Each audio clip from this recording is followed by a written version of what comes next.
आप सभी कैसे हैं।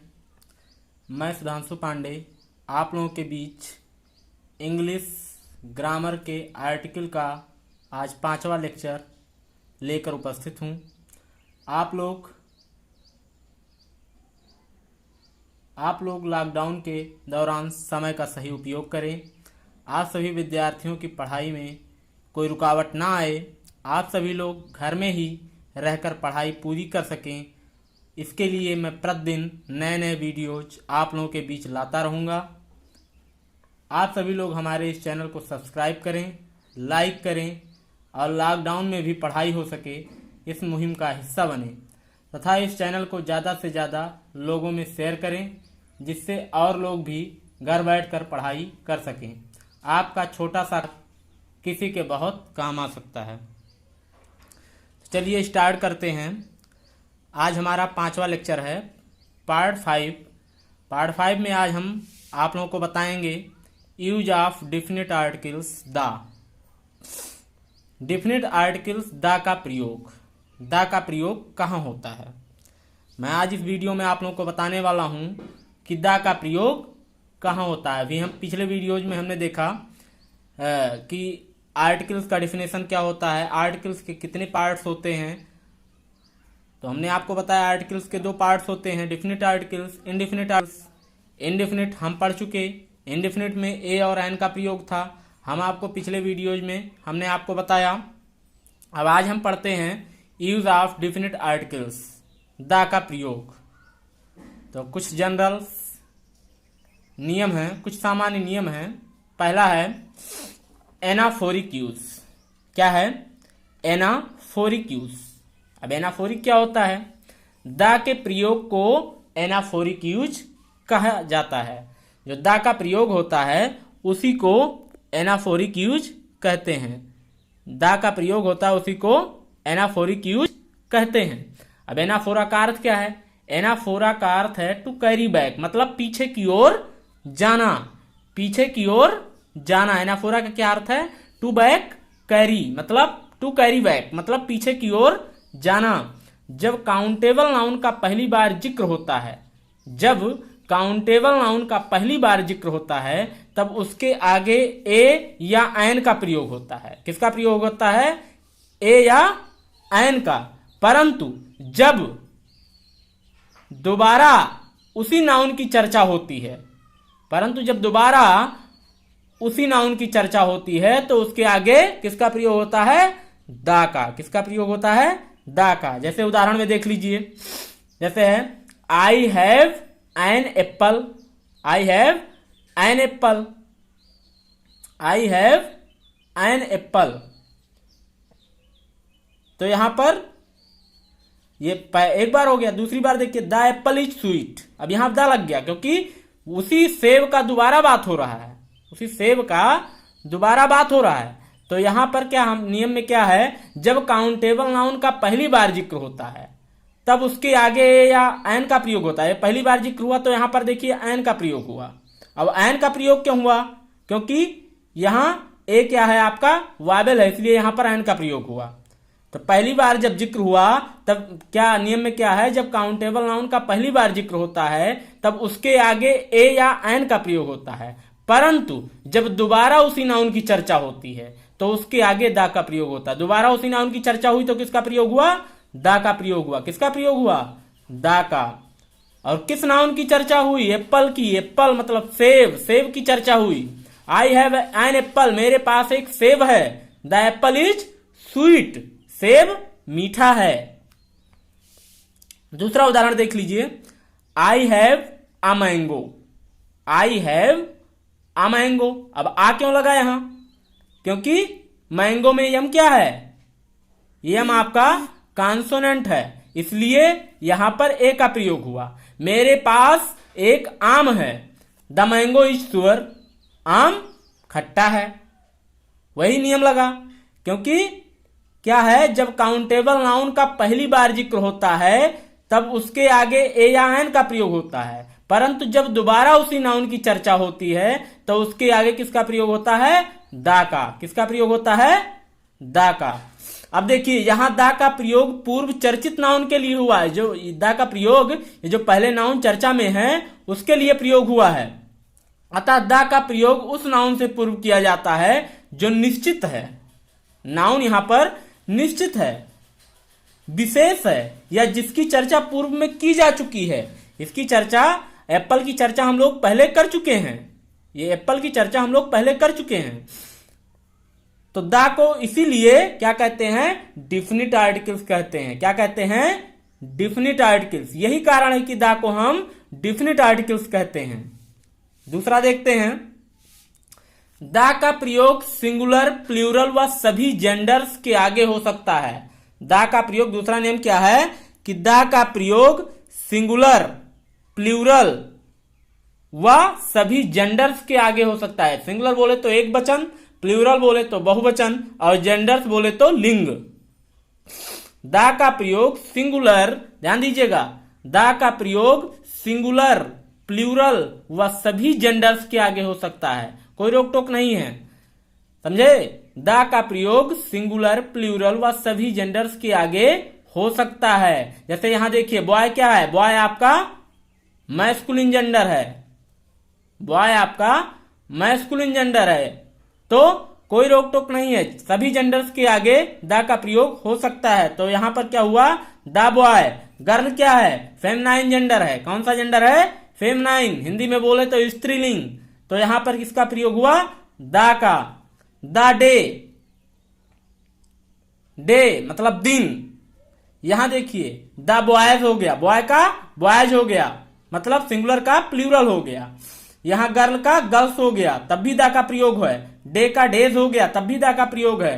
तो वही कहा गया है, दा नियम क्या है? दा का प्रयोग सिंगुलर, प्लूरल व सभी जेंडर्स के आगे हो सकता है। दा का प्रयोग सिंगुलर, प्लूरल व सभी जेंडर्स के आगे, सभी जेंडर्स के आगे हो सकता है। समझ में आई? तीसरा देखते हैं, जो एडजेक्टिव नाउन के रूप में प्रयोग हो सके, जो एडजेक्टिव नाउन के रूप में प्रयोग हो सके उसके आगे दा का प्रयोग किया जाता है। ऐसे विशेषण जो संज्ञा के रूप में प्रयोग हो सके, ऐसे विशेषण जो संज्ञा के रूप में प्रयोग हो सके उसके आगे किसका प्रयोग किया जाता है? दा का। दा लगाने पर एडजेक्टिव पूरे समुदाय को दर्शा देता है। किसको दर्शा देता है? पूरे समुदाय को। दा जब लग जाता है एडजेक्टिव में तो वो पूरे समुदाय को दर्शाता है, पूरे समुदाय को दिखाता है। जैसे क्या है? The rich are not always happy. उदाहरण में क्या है? The rich are not always happy. यहाँ रिच के, रिच क्या है आपका? रिच आपका एडजेक्टिव है। रिच क्या है? अमीर। रिच मीन्स होता है अमीर। अमीर क्या? धनवान। तो ये क्या है? विशेषता है, ये विशेषता है। इसलिए यहां पर किसका प्रयोग हुआ? दा का प्रयोग हुआ। दा यहां पर किसका? नाउन के रूप में प्रयोग हो। जो एडजेक्टिव नाउन के रूप में प्रयोग हो उसके आगे दा का प्रयोग किया जाता है। जो एडजेक्टिव यहां ये देखिए, रिच, रिच आपका नाउन के रूप में प्रयोग हुआ है, तो यहां पर किसका प्रयोग हुआ? दा का प्रयोग हुआ। The rich are not always happy. धनवान हमेशा खुश नहीं होते हैं।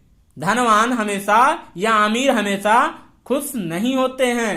The rich should help the poor. यहां देखिए, दो जगह दा लगा है। ये भी, ये रिच क्या है? नाउन है, इसलिए यहां पर दा का प्रयोग हुआ। ये पुअर क्या है? The poor. समझे? बात समझ में आई? The rich should help the poor. अमीरों को गरीबों का मदद करना चाहिए। अमीरों को गरीबों का मदद करना चाहिए। अमीर को गरीब का मदद करना चाहिए। क्या करना चाहिए? क्या है इसका अर्थ? अमीर को गरीब का मदद करना चाहिए। अमीर को गरीब का मदद करना चाहिए। रिच मीन्स होता है अमीर या धनवान, पुअर मीन्स होता है गरीब। नेक्स्ट है, चौथा नियम आपका है, प्रॉपर नाउन के बाद, प्रॉपर नाउन के बाद जब एडजेक्टिव उसी नाउन को क्वालिफाई करता है, प्रॉपर नाउन के बाद यानी व्यक्तिवाचक संज्ञा के बाद जब विशेषण उसी संज्ञा को क्वालिफाई करता है, अर्थात किसी व्यक्ति के नाम के साथ जुड़े विशेषण से पहले प्रायः दा लगता है। किसी व्यक्ति के नाम के साथ जुड़े विशेषण, किसी व्यक्ति के साथ जो विशेषण लगा होता है, किसी व्यक्ति के नाम के साथ जो विशेषण लगा होता है, उसके पहले किसका प्रयोग होता है? दा का। किसका प्रयोग होता है? दा का। जैसे अलेक्जेंडर, अलेक्जेंडर एक नाम है, Alexander the great, great means महान, ये अलेक्जेंडर की विशेषता हो गई, अलेक्जेंडर का एडजेक्टिव हो गया, विशेषण हो गया, क्या? महान। तो एडजेक्टिव के आगे जो किसका प्रयोग हुआ? दा का। क्योंकि नियम क्या कह रहा है? प्रॉपर नाउन के बाद जब एडजेक्टिव उसी नाउन को क्वालिफाई करता है, प्रॉपर नाउन के बाद जब एडजेक्टिव उसी नाउन को क्वालिफाई करता है, अर्थात किसी व्यक्ति के नाम के साथ जुड़े विशेषण से पहले प्रायः दा लगता है। किसका प्रयोग होता है? दा का। जैसे दूसरा उदाहरण देखिए, नेपोलियन, नेपोलियन, नेपोलियन एक नाम है। द वॉरियर, वॉरियर मीन्स योद्धा, Napoleon, Napoleon the warrior, warrior क्या है? योद्धा है। नेपोलियन योद्धा, तो योद्धा क्या है? नेपोलियन की विशेषता है। तो वॉरियर के पहले दा का प्रयोग हुआ, क्योंकि हमारा नियम बार बार कह रहा है प्रॉपर नाउन के बाद जब एडजेक्टिव उसी नाउन को क्वालिफाई करता है, अर्थात किसी व्यक्ति के नाम के साथ जुड़े विशेषण से पहले प्रायः दा लगता है। क्या लगता है? दा लगता है। आई बात समझ में? ये हो गया आपका 4 नियम। 5वां नियम है,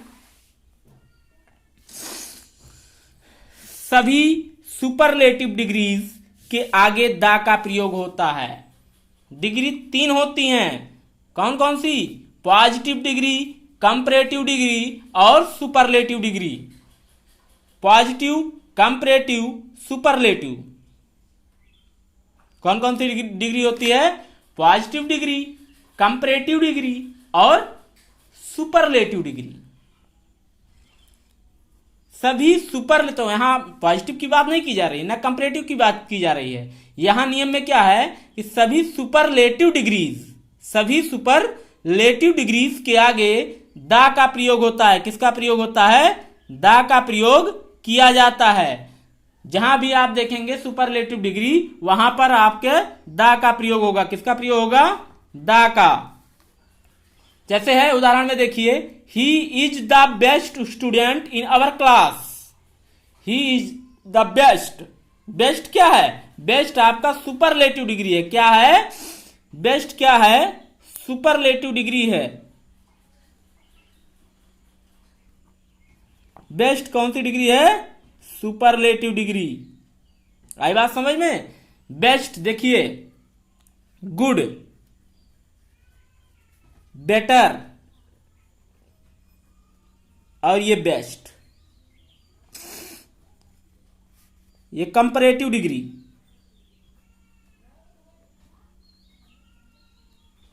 ये कंपैरेटिव डिग्री हो गई, ये सुपरलेटिव डिग्री है। सुपरलेटिव डिग्री ये आपका पॉजिटिव, पॉजिटिव, कंपैरेटिव, सुपरलेटिव। तो बेस्ट क्या है? बेस्ट क्या है आपका? सुपरलेटिव डिग्री है। और नियम में क्या कह रहा है कि सभी सुपरलेटिव डिग्रीज के आगे दा का प्रयोग किया जाता है। तो यहां पर बेस्ट आपका सुपरलेटिव डिग्री है, इसलिए यहां सुपरलेटिव डिग्री से पहले किसका प्रयोग होगा? दा का प्रयोग होगा, क्योंकि नियम हमारा बार बार यही कह रहा है कि सभी सुपरलेटिव डिग्रीज के आगे दा का प्रयोग किया जाता है। दूसरा उदाहरण देख लीजिए, N owl has the largest eyes. N owl has the largest eyes. Largest क्या है? लार्जेस्ट भी आपका सुपरलेटिव डिग्री है। क्या है? सुपरलेटिव डिग्री है। लार्ज, लार्जर और लार्जेस्ट। लार्ज आपका पॉजिटिव डिग्री हो गया, लार्जर आपका कंपैरेटिव डिग्री हो गया और सुपरलेटिव डिग्री आपका लार्जेस्ट हो गया। तो लार्जेस्ट क्या है आपका यहाँ पर सुपरलेटिव डिग्री है। और हमारा नियम बार बार कह रहा है कि सभी सुपरलेटिव डिग्रीज के आगे द का प्रयोग किया जाता है। क्या कह रहा है कि सभी सुपरलेटिव, जितनी भी सुपरलेटिव डिग्रीज हैं उसके आगे किसका प्रयोग किया जाता है, द का प्रयोग किया जाता है। तो ये सुपरलेटिव डिग्री है तो यहां पर इसके आगे किसका प्रयोग किया जाएगा, द का प्रयोग किया गया है। समझ में आया? ओके। आप लोग हमारे वीडियोज लाइक कीजिए, कमेंट कीजिए, शेयर कीजिए और वीडियो कैसी लगी हमें कमेंट बॉक्स में ज़रूर बताइए। Okay, thanks.